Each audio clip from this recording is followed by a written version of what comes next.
Alright, this is my first video of starting a private YouTube channel of learning or summarizing everything I've learned that Ty Lopez is teaching me through black belt sales training.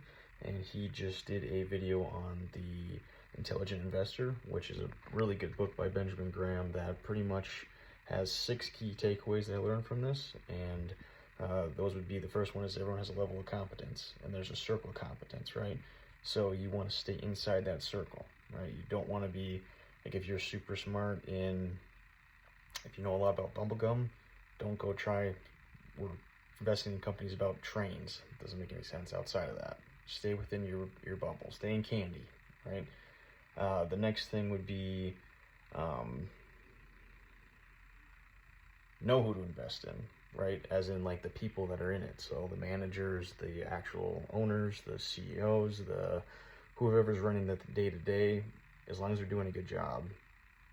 And there's more to that with different products and how things are run, but that's a bigger one. There's also, this one was a nice reinforcement for a reminder of patience, is creep forward, not leap forward. So every day 1% better. You know, I'm thinking of James Clear on his Atomic Habits. 1% better each day.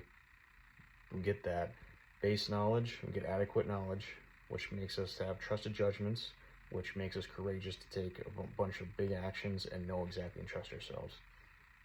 That's the foundation of being successful in action and taking the correct investment steps. Another big one after that would be the value investor. So for a value investor, is looking at things and actually doing it for what it's actually, what you see is what you get, sort of thing, and not just doing it for popularity, right? Like the Bitcoin thing that everyone jumped on, and crypto, that includes me. Luckily, I've got in early enough where it's working out, but I understand it now a lot more. That's also why I don't put a lot of money in stocks, because I have not been very good at that. Just learning that as I go, right? And that's kind of the same thing. It's like there's an equation for it. There's the average earnings multiplied by the cap rate. So the qualifications of how is that business run / what you see happening in 5 to 10 years for how much money they're gonna make.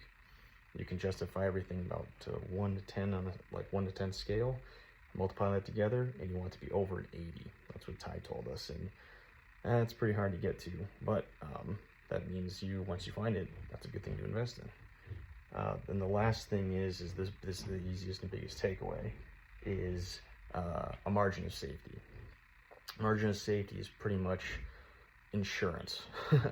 It's pretty much saying, like, if I'm wrong about what I have decided for what is a good valuation of this company, of this product, or not product, but of this company and the stock, let's say it's $50, I wouldn't buy it at 49, right? If I'm wrong and it's actually valued at 30, I'm definitely not going to make any money. But if I put it at $50 and then I buy it at 25, even if I'm wrong and it is at $35, I still have a level of money, or I still have that earning potential. So it's just the insurance idea of there's always risk in you being incorrect. Take that into account, because you're human. So, and that's pretty much the first one of what I'm going to do. So, solid. Thanks.